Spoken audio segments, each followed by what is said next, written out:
You are rolling. After what I just did, sure am. Sure am. I just came from the buffet. Buffet, what did you eat? Pizza. Pizza? Yup. Did you eat at Rex? Rex Pizza Buffet. Oh man, that was a long time ago. That's the childhood play. Actually, I think I was there with you last time you ate there. That was a long time ago.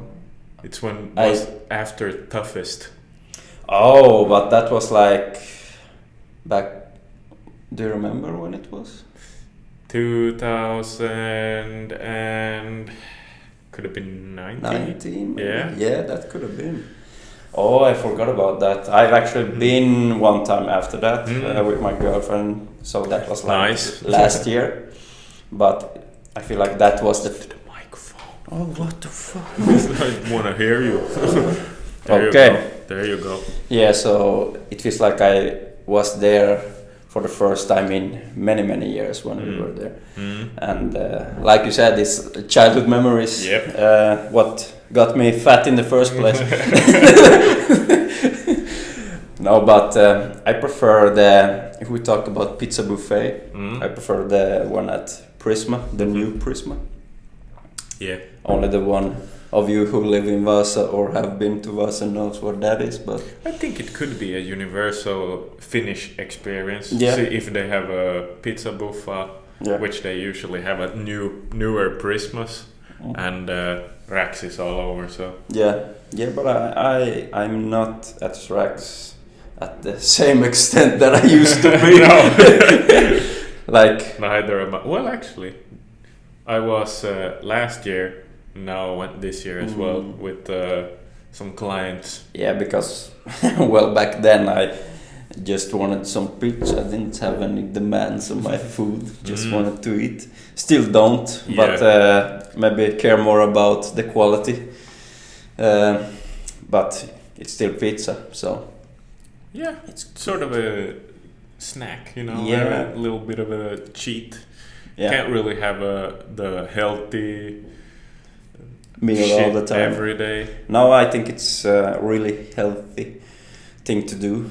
To have a cheat meals, you hear all over to say that you need cheat meals, but I think doesn't necessarily have to be like a cheat meal, because if you like categorize it as a cheat meal, you're going to go in there and like, all right, this is my cheat meal. This is the only good thing I get in like a month. So you're gonna be like 12,000 calories deep after 3 hours or something like that. Yep. And that's gonna set like 2 weeks of progress back. Yeah. So. And I think it's truly important to also have the like mindset of what it actually is. Is like, don't want to limit yourself to that extent that you just eat your strict foods, you just eat healthy, you just try to be healthy and optimize everything all of the time. That maybe sounds like a good thing at first, but everything has their limits. Like you need to be able to live your life as you please and things like that. But of course you need like boundaries as well. You can't just eat pizza every day or candy every day, then you will get more unhealthy and things like that, of course. But just like eat when you're hungry and try to have that in mind, like there's healthier foods, but don't limit yourself like I have to have this now to become this or to get that or so on. That's something I did back in the day. Yeah. I don't know if you remember, but like when I started, I had a very strict diet. Yeah. I not only counted calories, but I counted like macros, like weighed in the proteins, the carbs, the fats, and I got tremendous results. Yes, but it affected my psyche quite. Like eating disorder. Yeah, I'm not sure if I was on the verge of it. Actually got some of it, but I noticed very early on that it affected like big parts of my like daily life. It restricted my like social life and things like that. Like I had to limit my social life due to this because I couldn't attend a dinner with maybe friends on a restaurant or social gatherings. Due to that, I had my like limited calorie intake. So that were like damaging, if you will. So after that, I just decided to like eat whenever I want and still have that like I can count and like try to adapt and count in a way, but not like on exact level. Yeah. And still be able to eat what I want and what I please in a healthy way. Keeping it in the back of your head, like not to the point where it's like bothersome and like a big stressor, but like being able to estimate your meals and know, like today I'm under my calories. Yeah. Today I'm about maintenance. Yeah. Or today I'm in a surplus. Yeah. Just being able to estimate that easily and like you don't have to put a lot of energy into it. No. That's a good skill to have. Obviously you can make that super easy by having not strict, but a routine. Yeah. Where you have sort of not a meal plan, but you have a meal. Like I always have lunch. I make lunch at home, or I bring lunch that I made at home, so I know what it is. Yeah. I have dinner at home. I have an evening meal. Yeah. And if one of those happen to get replaced by going out and eating, that's not the end of the world. No. If you do that like once a week. Yeah.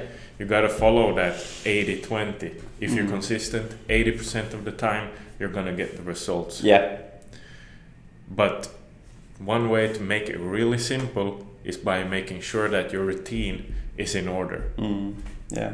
And if we like compare this to a occupational therapeutic point of view, I'm talking about occupational balance, of course. Here we could like talk about the things we want to do and the things we need to do. Yeah, we need to maybe maintain a healthy diet or eat healthy things to be healthy, but we still need to be able to go out, enjoy a meal with your partner, your friends, your family, and so on, because that's something you maybe want to do.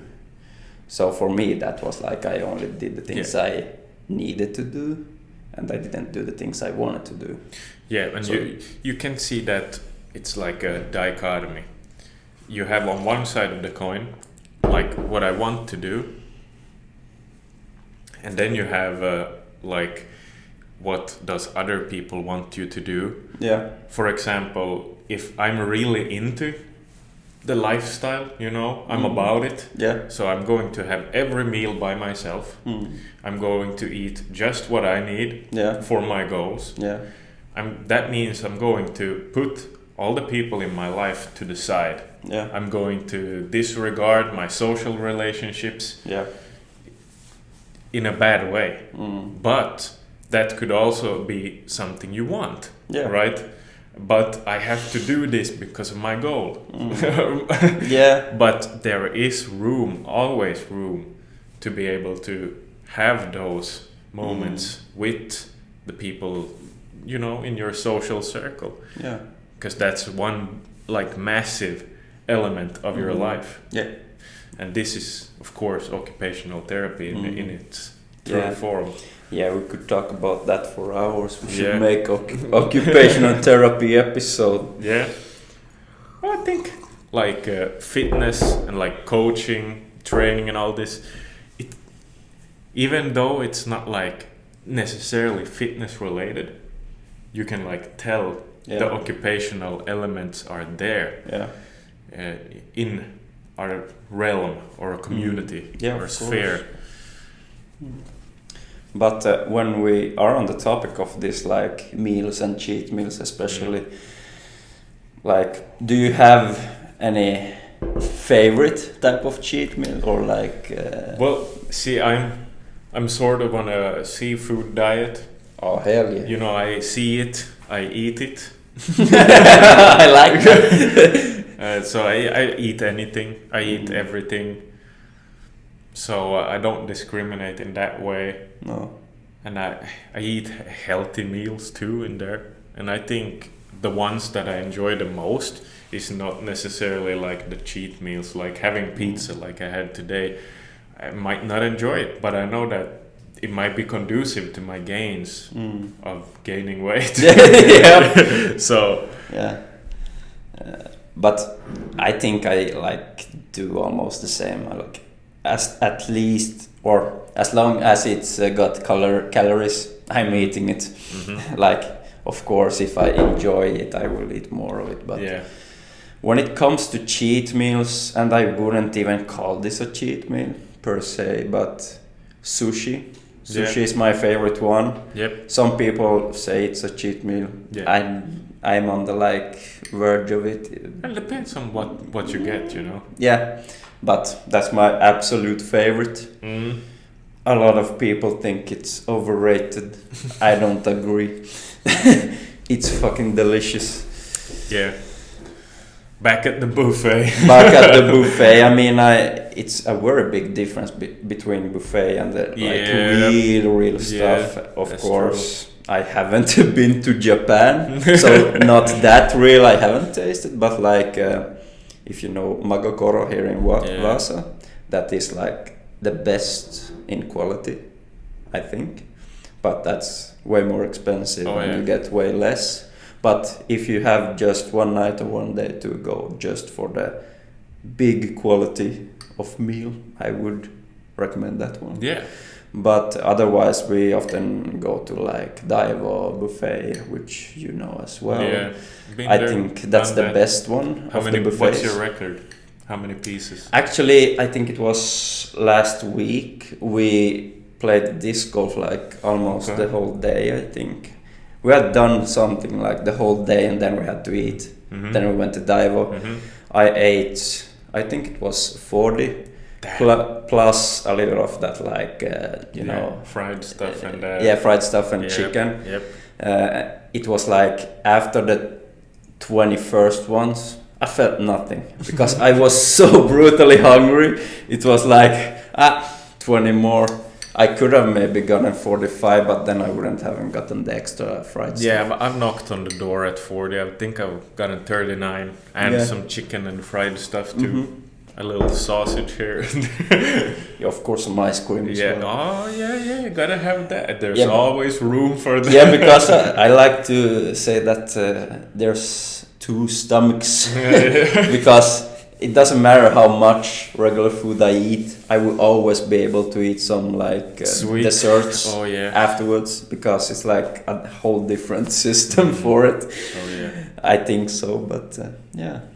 Did you know that I don't know how real this science is, but there has been several studies that have shown health markers, both mental and physical, to improve if you have ice cream every day.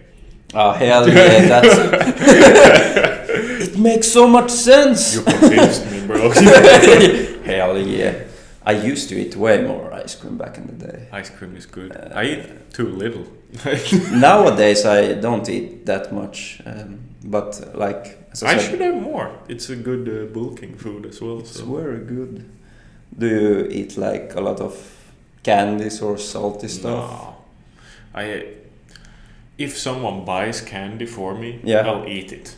But I don't go out and buy candy or chips almost ever. Yeah.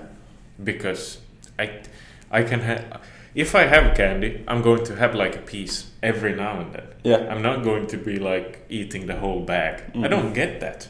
It just doesn't work for me. Yeah, it's like we actually talked about this, me and my girlfriend, that when we eat like snacks and stuff, we're so different. Like she could take a piece of candy, eat it, and be done with it. I'm like, if I open this bag, I'm not stopping. It's like, but I know I have a very addictive personality, so I know that's. But I feel like I have a very addictive personality too. Yeah. But when it comes to like chips or candy, I'm fine with just having a few. I mean, chips is different for me.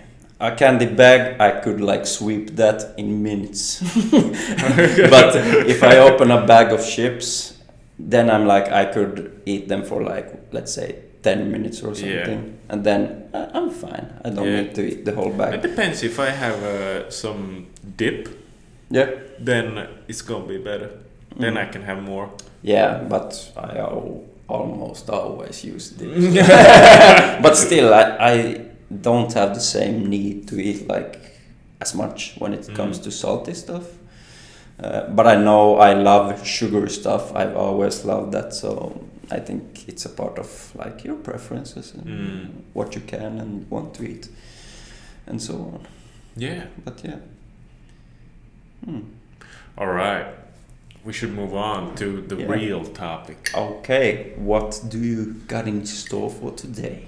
We're gonna talk about some training, some nitty gritty, hardcore, and the softcore too, maybe. I don't know. Yeah, essential stuff. Yeah. What we never talk about training. This is not a training channel. No, true.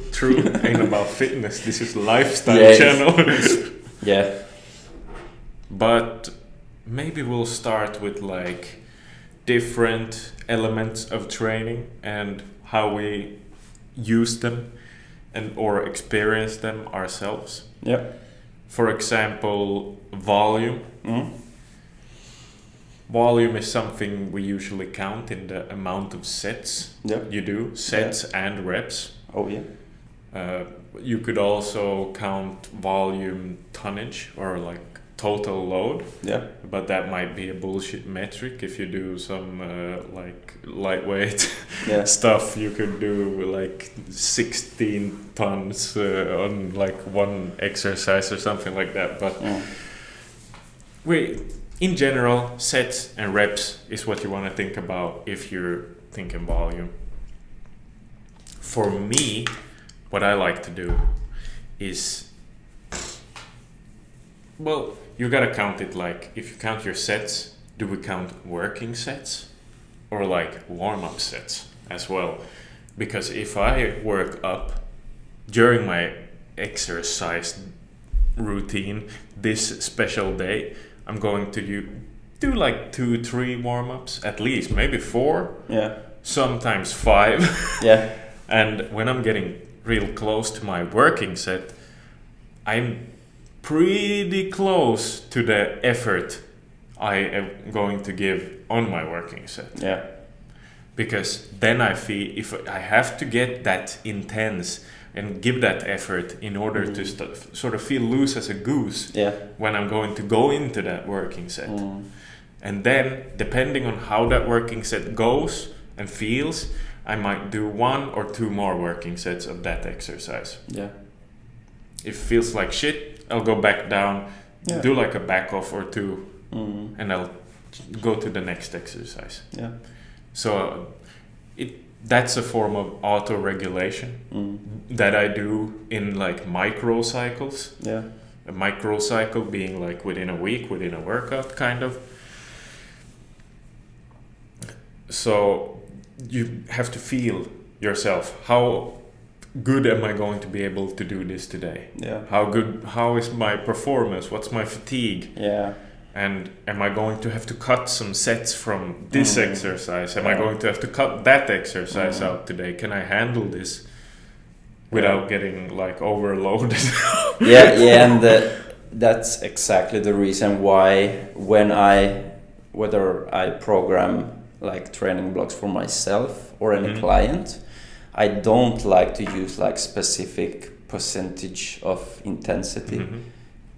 We will come in more into intensity. I will talk about it shortly now, but like you said, you don't know like how you will feel on that specific day. Yeah. Maybe you have to go back because you're fatigued or something like that, because you can't plan your recovery levels ahead. Yeah. So I don't like the concept of like Wednesday I'ma do 75% of box squats or something like that. It could be a preliminary idea, but you can't like know for an exact amount like what kind of recovery. Like the 75% of your 1 rep max, that changes every day. It's never the same. yeah, it's never the same, and like your ability to handle that is never the same as well. It will like develop all of the time. You will get stronger, so in that sense it will and sometimes change. you might backslide for a couple Exactly. of days. You're having bad sleep, your dog died, Yeah. something. Aw, poor dog. But yeah, I think in general I strive to hit like the same amount of volume each week. Yeah. But I think it's fine if it doesn't get there.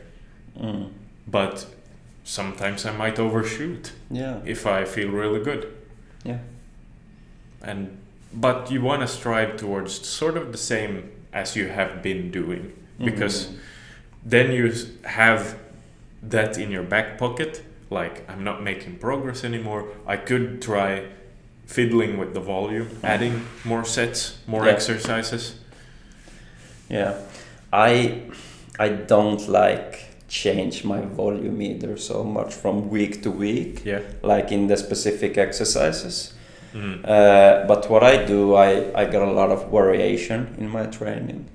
Like I do a lot of full body workouts, but it changes for every week, like the exercise selection. Like week 1, I could do like squat, deadlift, then maybe bench row, and then maybe squat, bench, or something like that. Then next week I could change it up, with the first day being row, overhead press, or squat, pause, deadlift, or I change that every time. And with that I also change the volume, but I don't have like a changing of the volume in the squat, specific squat every week. But because I change and variate my exercises so much, the volume changes with it like that. Because I don't have the like let's say 5 times 3 or something like that every week. No, I do a lot of like 7 reps sometimes.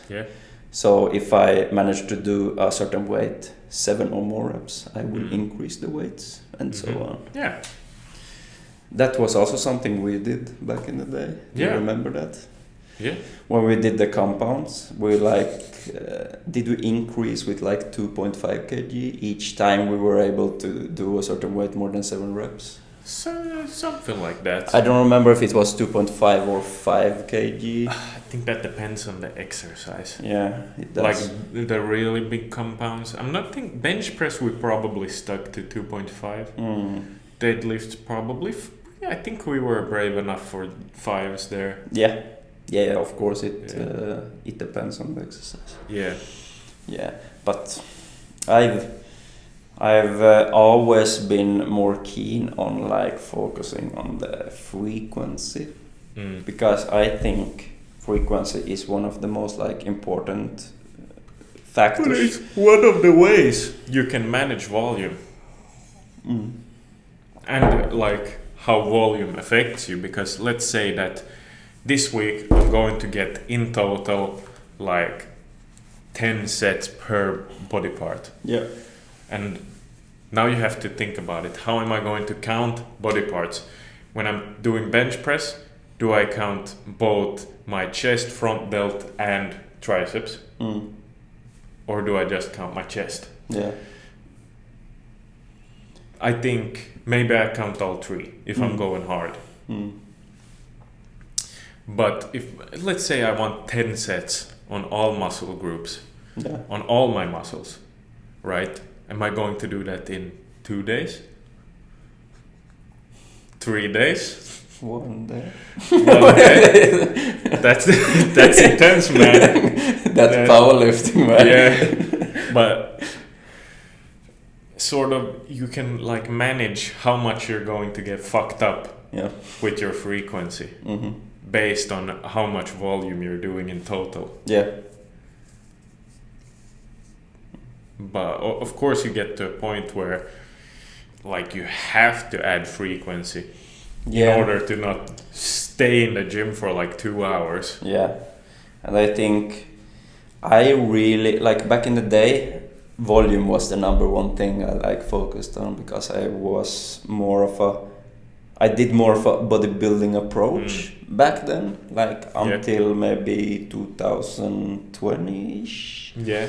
Then I started to like focus more on the strength, focus purely on powerlifting, and with that it also came like the focus of frequency, because when we talk about strength, especially frequency will be like deciding factor. Of course you will need the volume and intensity of course as well, but to work on strength and to become stronger it's a skill. Yeah. So you need to like practice it over and over and over again to become better. It's not mainly about getting stronger, it's about getting better at it, like a normal skill. If we talk about like throwing a frisbee in disc golf or in soccer, getting better at a certain skill, like free kicks, corners, like everything, it's the same thing. And therefore it's also important to like focus on how often do I do this exercise. And of course you will have to think about heavy weights when we talk about strength, but also the light weights. But it's important to like do it in a constant manner, like consistent manner, like especially for me, I tend to easily forget like the setup, the like form, if I like take a break from it. Especially like back in the day, I remember I, let's say, only did bench once a week. I could easily like not forget, but lose my groove, like momentum of the certain like factors I need to think about in the bench. But now when I do it more often, it's like more automatic to me. I don't need to like think retract the scapula, think about this. Of course I do think about some of these stuff, but not at all in the same extent. It's more of a routine now because I do it like more frequently. So I think that's really important, but it's of course depends on what your goal is. That's more like synced to strength type of approach, but of course could be obviously you can get like loads of skill acquisition with higher reps as well, because then you gotta, I mean, you can't get sloppy even then, right? Well, you can, but will it benefit you? No, you gotta really stay tight most of the time. Speaking of moving on to the next one, we could take how strict should the form be, right? And sometimes, well, me myself, I'm pretty strict with the form. I keep it tight most of the time. But sometimes I horsecock too on certain exercises. Do cheat curls. Cheat curls, that's one. And the other one that I sometimes throw in a little body lingo would be something like a dumbbell row, with turn it into sort of a croc row, kind of more, a little bit more cheating in there, or a barbell row, could do a little bit of body lingo. But in like a press, I'm gonna keep it pretty tight, unless I'm trying to get like one last rep on the overhead press. I might bounce on the knees a little bit. But what do you think? I think it's like it's very different what you're after, but in the end game you will always have to think about strict form. But I mean, sometimes it's okay to cheat. I think it's could be very beneficial even to throw in some, as I said, cheat curls or doing something with cheat form. I feel like how you cheat is also like a big thing. Like for example, if I'm doing a cheat curl, am I like swing it up and drop in the weight? That's useless. That's not gonna do anything for you. But if you hold it back, you like do a little body lingo to swing it up, and you like try to control the eccentric as you best can. Like really control it and feel it stretching out the muscle. Then it's good. Then it's good. Then it's effective. Because like that's also what I learned in powerlifting. One of the main focuses will be, of course, to lift as heavy as possible, and with that, you're not always gonna be able to do it with strict form. Of course, you will always like have that in the back of your head, because it provides a very like safety type of a like factor. Yeah. Because we're moving big weights, so if we perform the like exercise with very poor form, it will be very like unsafe and dangerous. So of course you will have to do it, but often you don't see a lot of powerlifters like only focusing on super strict high bar negatives or tempo. They have a lot of tempo, but sometimes they don't have the like strict execution as you maybe can see in the more calisthenic or even Olympic lifters. I think the ones that keep it most strict, now there are outliers, but the ones that keep it most strict is obviously bodybuilders. Yeah. They keep it tight because there it's all about, you know, making sure you're getting the intensity on that just fiber that you want to hit. Yeah. Because if I'm swinging and I'm jerking, I might be doing something. Yeah. But do I know that I'm training exactly what I want? Yeah. I don't know. No. But there are outliers here. I mean, we've seen Ronnie Coleman do 800 solid ass pounds on the squat, on the deadlift. Yeah. And we actually talked about this, I think, a couple of weeks ago when we talked about my form, which have been like very poor the recent years. Not the recent years, but at least the first half of my training career. At least. It took a very long time until I actually did something about it. I've always tried to improve, but it hasn't like been set in stone the concrete and specific like actions I needed to take. If we take my deadlift, for example, if you look at my deadlift almost up until now, today, like this year even, I'm only lifting with my back.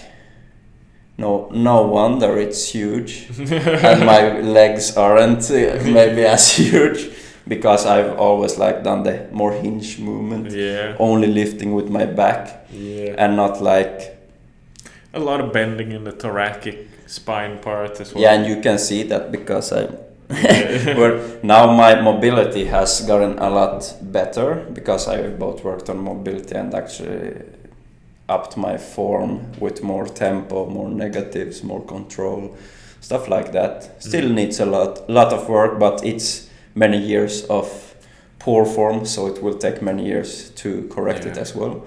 But in the right directions. And if we take my overhead press, for example, the same thing. I've always been able to lift a lot of big weights. But if you check out, let's say, my older videos, it's pressing here. I've always tried to press like straight forward, but due to my poor posture, it's been automatically like that. That was like a lockout for me. But now when I actually work more on it, I can actually go here. Like much better. So have been working on that, so I will try to see what I can achieve with the way better form, because my PR before in the overhead press is 95, but I don't count that as a real one, because that wasn't like a real lockout due to the posture. But I have gotten like 80 with good posture, but I will try to chase the 90 with some really strict form. And then the two illustrious two plates. So one day I will, but not yet. We'll see. Could be not so super far off as you think. I don't think so. I will be like, now when I've taken out all of my like equipment, I will be trying maybe in the ending of the year to add some equipment, just one day, to see how much it differs. Because right now I almost have my like same PRs or same weights without sleeves, without wrist straps or something like that. Because like I don't know if I sent you the video, but I did 120 kg on bench. Mm-hmm. Only a single, but still never done Yeah. that without belt or reps or anything. Okay. Nice. I could do 3-4 solid reps on the squats without anything Yeah. on 120. Yeah. Deadlift is still lacking from the COVID. I think deadlift was that took the big blow. Mm-hmm. I haven't tried like the big weights there yet because I want to get all of it back.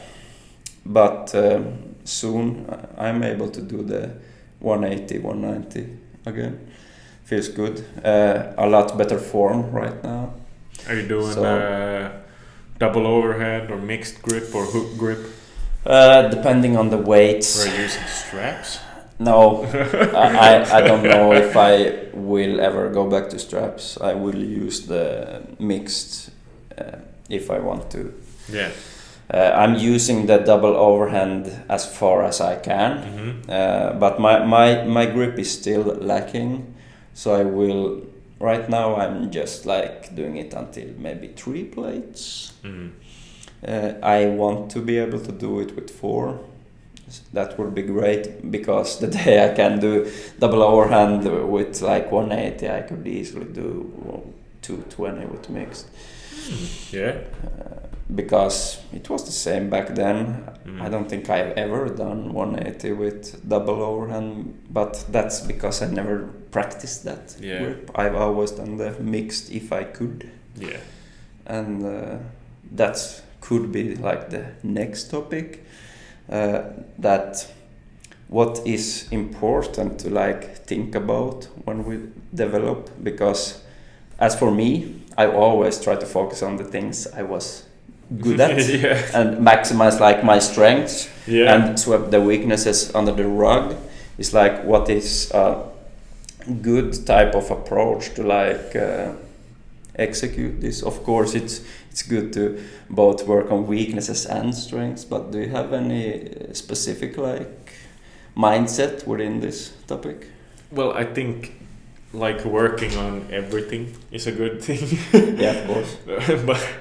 but I could see how one thing I feel happened for you working on your strengths, focusing on your strengths, sort of snowballed the gains a little bit. You know? What? Yeah. How you liked the deadlift because you were pretty good at the deadlifts, so you got strong in the deadlifts. Now you got a big back. You liked the overhead press just from the start, right? Yeah. Now you got big overhead press and some big shoulders and arms. So I mean, it might not be a bad thing to like really do some lifts that you enjoy and focus on them. But if they are, those two in themselves are, I don't think are gonna be creating large issues. For example, if I really like the bench and I'm only doing the bench, that's gonna be a problem. Yeah. But it's not the Yeah, same with the no. overhead press. No. It's not the same with the deadlift. No, I still got a like very broad like foundation. I really think I do, but it's still some areas that Yeah. are weaker. That will always be the case for anyone, by the way. But like for the maybe let's say for the squats, I always preferred the like narrow stance because I knew I was strong in the quads. Mm-hmm. So why bother do anything else? Why? I'm strong at this, so why not get better? So I totally forgot about the glutes. Yeah. Now the recent years I have worked on my glutes, but still a lot of work because I notice now, especially when I take away like the belt, the sleeves and everything, how weak my glutes are. They're making my hip flexors tight due to my weakness in the glutes. And due to this, I also think my hinge is very weak, like in the deadlift. Mm-hmm. It's, especially when I get to heavier weights, it's difficult to get the last like extension in the hips, Yeah. like the perfect lockout. Yep. Always been a big issue, even in the deadlift. So I think a little of like, lack of frequency for the glutes has been there and caused these issues. But right now I'm only like compensating and working more on the glutes, like I did with the muscle groups I was already strong in. So I just have to even it out. But even if my glutes are a lot weaker, I still got a like I said, very broad foundation. Yeah. So I do think now when I will get like improvements and more stronger in the glutes and the hips, I will get to be able to pull some really big numbers.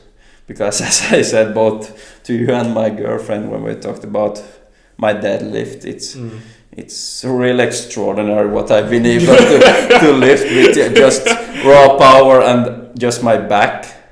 I did the 240 without even pulling slack. Yeah. It's like I could even, well, we talk about a long time now, but I could even aim for a 300 if my form will get there. If I actually will focus and get a strong foundation in my glutes. Same with the squats. I think the main or one of the main reasons why my squat is so weak is due to the glutes, because I've only pulled with the quads, and then it's not as much like hip movement, not the same hinge, because you're just lifting with the quads. Right now I also implemented more sumo squats, like very very wide. Okay. And high bar as well. So it's really both like taxing but really good for my hip flexors to get in that position. It's really awkward at first and really weak at first, but I can really see it. I could benefit from it a lot. So I do that with the lower weights, the higher reps, and then when I want to do more heavy weights and actually more comp type of approach in my lift, I do a little more narrow, but I still will try to do a little more wide than I used to. But it's not like I don't want to compete with a sumo, but a little more wide than my usual one. Okay. So sort of like a Hafthor or Eddie Hall style deadlift. Yeah, something like that. I don't remember Hafthor squat right now, but Eddie Hall I could remember a little bit, so a little similar. Yeah. And there's a tendency for that big guys to have a little wider stance too. Yeah, and the first time I tried it a couple of weeks ago, the really wide one. Yeah. I could really really see how it could benefit me. Whole shit, I already felt I could pull some big weights because the moving pattern, it felt really good. Yeah. Even if I couldn't pull a lot of kg, but the moving pattern felt really really good. So, and I need to loosen up a lot of hamstrings and hip flexors as well. So that will be my focus the whole this year. Oh, nice. That, and just keep moving with more strict form without the belt, the sleeves. Think I will pull out the equipment when I will compete again, but otherwise I will continue like this. So nice. Yeah, I think it will be really really big gains when it comes to that. It will take time because it's a big adjustment, but I'm in no rush, baby. Yeah. So seeing how the natties evolve, we're going to peak in our 50s. That's where we're going to be our strongest, our biggest. Yeah. If you look at the best natural bodybuilders, power lifters, they peak in their 50s as long as they don't get any serious injuries. Yeah, and I think as long as you get to that point, it's all that matters. Yeah.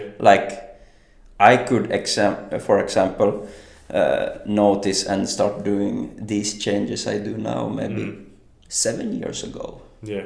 Normally, but I didn't. No. I did it now because my ego was too big. Yeah. So, but like this journey is so infinite. It doesn't have an end point, so that's why I'm saying it doesn't matter if you do it now or in 20 years. Of course, you can get a lot of like missed out gains or something like that, but so what? When you start, it will get better. Yeah. So as long as you get to that point anywhere in time, that's what counts. Yeah. Speaking of like stances and width Yeah. of stuff, where do you grip the bench these days? Do you do one of those super wide ultra powerlifting styles? I'm actually having not a hard time, but I can't really decide right now because I've gotten back, as you know, from a lot of like breaks and not injuries, but COVID in the beginning of year. So after that, I've had to readjust what do I want to have like for width and all that. But when I lift like really heavy, I have a very wide one, wide grip width. But yeah, I think I will stick with that one because I lifted with a quite narrow one for a long time, and I am strong at that. But especially for comp, the wide one will be most beneficial. It decreases range of motion. Then we can talk like how important is that. I will be able to lift a lot more weights, but it will decrease the range of motion. So what is better? But I still lift a lot with narrow grip as an alternative, exercise, mainly for the tricep, or I do a lot of reverse bench. That's a very like wide grip as well. Yeah, you can adjust that individually, but I have a very wide one. And that is actually one of my new favorite exercises. Okay. Holy shit, that's a good one. Nice. Well, I'm sort of doing what I started doing when I started training. When I started training, you know, I used the thumb to measure out where the like smooth part ends, and the knurling starts, and I grab the bar like that, you know. And that's what I'm doing now again, because I have been doing that for like the past half a year or something like that. And I'm so much weaker in that one. I can like bust out maybe 6 reps or something on 80 when I do that grip. Okay. But if I put them out, the hands, to where I did the peak powerlifting style, I could do like 15 reps easily, like 80. And I think the difference is so huge it is. For me, so that's why. But I feel like I get a really good stretch in the pecs and the triceps, and I feel sore afterwards just getting 2-3 top sets on the bench that way. Yeah. So I feel like it's working. Yeah, and it most certainly doesn't take away from my wide grip skill. I think in the end it will just make me even stronger in the wide grip, because when I just swap over to the wide grip, sure, I don't have that actualized strength. I can't go as heavy as I used to, but when I'm back down to like 60, 80, 70, around there, I can still bust out as many reps. Yeah. But I don't have that peak strength neural drive. No. But it's still there, and it would easily come back. But I think the building, the meat and potatoes, is gonna be holding my hands further in. Yeah, and I do think it's important to like variate. Like people could say, but increased range of motion is like the thing you want. Yeah. Like going really narrow gives you more range of motion, for example. And going wide is way less. But let's say if I lift heavy, I use a wide grip, so I can lift as heavy as possible to get that overload in intensity.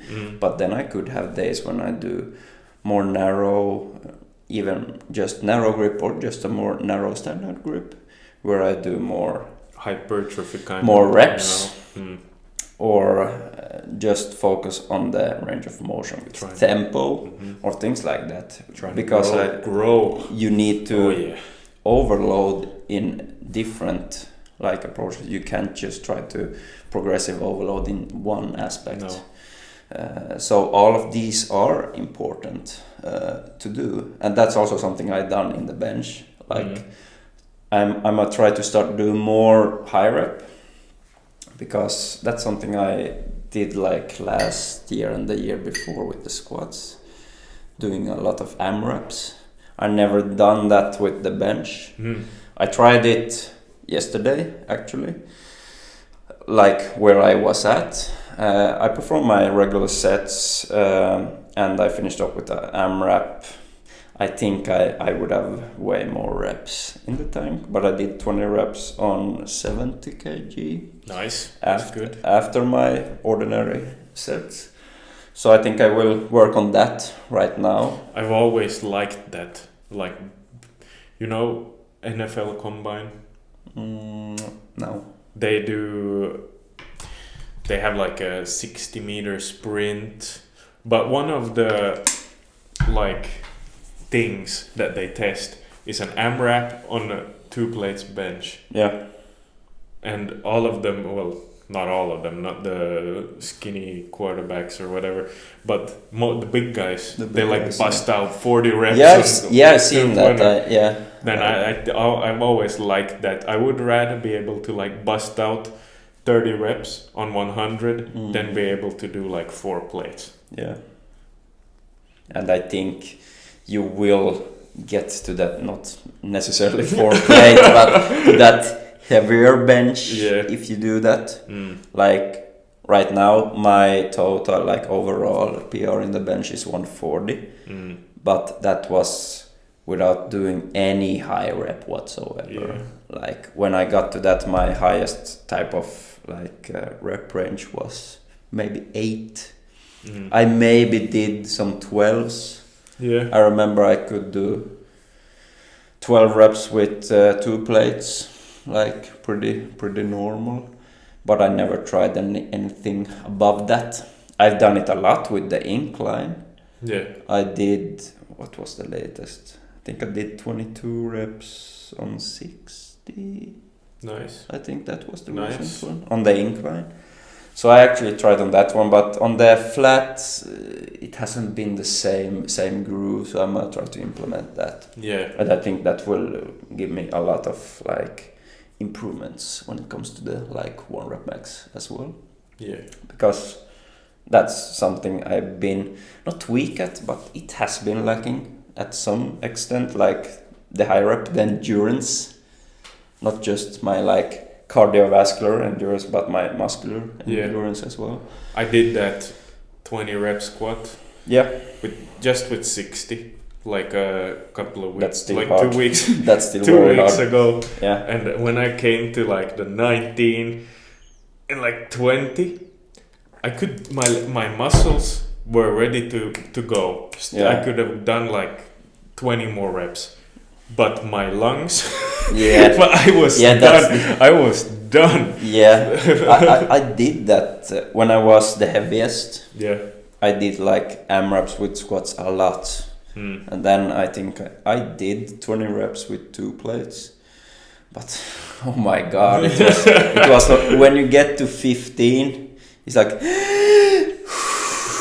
like needing 15 seconds before every next rep. So I think like the set itself, it took like almost 5 minutes or so. In the old super squat program where they did pullovers and sets of 20s with squat and a gallon of milk a day. This is like a real program from the 40s. So what you did was between every rep up to 10, you were allowed to take 1 breath. Then from 10 to 15, it was like 3 breaths. Then from 15 to 20, you're allowed to take a pause and do 5 breaths. Deep breaths, as deep as you can. Okay. I like that. And I that's what I usually did back in the day. Yeah. And I worked up to a max of doing 90 kilos for 20. And it's, do you remember when I did the pig squat routine? Yeah. I mean, I like that approach. I wouldn't do it as something to build muscle. No. It's very inefficient when it comes to like hypertrophy. It's like doing that sick amount of reps. It's not gonna benefit you that much. No. But I didn't do it for that. I did it for the like mental willpower. Because before, when I got to the higher reps, I could like get that lack of endurance, like maybe even the will of giving up. I can't do this, and then I'd just stop. Just getting that like sorted, like I wanna stop at 10 reps, but you have to keep going. Or just even getting comfortable to do 15, 20, 25, you name it. So I will do the like AMRAP for the like mental part. I wouldn't recommend it for the like any other else, like any other aspect. No. Because it could benefit you to do a lot of like reps, even up to 30 reps in some exercises. But if you think about like fitness in general, I think 20 reps are amazing. And even doing 30 reps. Like imagine if you can do like 30 reps like back to back on a 2-plate squat. The real world like sicko power you got. Like the sheer willpower and the fucking strength and muscle endurance you got to push with. That's sick. That's some real world shit. And the last time I did this whole AMRAP thing, I did it with very light weights. Even the barbell, just 60 kg. I could go up to 2 plates in some exercises, but when I do it this time, I will try to like do it with more weight, like heavier. I got used to the high rep with light weights. Now I want to get used to the like semi-high weights. I'ma choose a weight, like in the squat I was thinking 120, even 130, and just upping the reps as I go week after week until I maybe get a 12, even 15 on that weight. Then I could go up. Because I improve my endurance when it comes to like just endurance. But now I'm still not used to like high reps when it comes to like high and heavy weights. So that is also something I will like try to focus on right now. So you have to like focus on one step at a time. I could focus on all of these steps at once, but then it won't give me like the same efficiency and results. So I'm a focus on that as well right now. So I mean that's could explain to me. I'm having a lapse of a memory with the pig squat. Was it that you do like 1 rep for each weight, or how? No, it starts with 20 reps with 20 kg, aka the barbell. Okay. And then the next rep you do 19 reps. So you go down in 1 rep each set, but you increase the weights. But then you can like adjust the weights according to your capacity, of course. You could like increase for every 1 rep you decrease, you could maybe increase the weights with 10 kg, depending on the exercise. Like in the deadlift, you will be able often to move the most amount of weight among all of the compounds. So then you can raise the bar with more, like.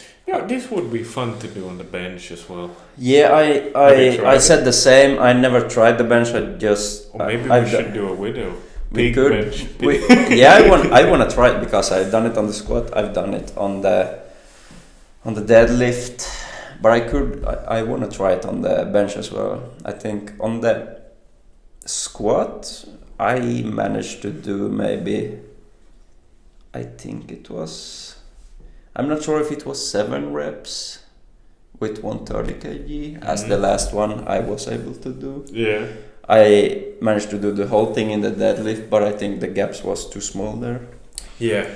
Because my last set I remember was like on 210 maybe. So before the 210 it was a lot of very minimal effort for me, like just moving the bar. 20 reps, like that's nothing. It's not giving me any tension. No. So next time if I will try it on the lift, I will up the like gaps. Yeah. To make it more difficult, because I think when you do the pig squat, you wanna think about like you don't wanna be able to go all the way. Oh, I see. Okay. That was my issue when I did it with the deadlift. Yeah. I picked like my 1 rep max as the last set. Yeah. But I would go it like this, that the last set, the set you will only do 1 rep, will be over your 1 rep max. Okay. So you will have to chase to get to that last one. And if you actually get to that last one, you will like increase. Yeah. So it's a fun concept. It could benefit you in that sense, like the mental and endurance part of it. So depends on why you're doing it, but it was fun. It was very demanding, but it was a fun concept. Yeah. Yeah. All right. So. I think we've done a lot of talking today. Yeah. Yeah, for sure. Yeah. But I think we should wrap it up here. We got just 2 dudes hanging out talking about training. Chilling. I forgot that we were recording a podcast. We're just talking about training Hell over yeah. here, kind This of. is just a microphone. Yeah. So I think that's but, it. Yeah, that's great. But we're wrapping it up, and we catch you on the next one. See you. Where do I look?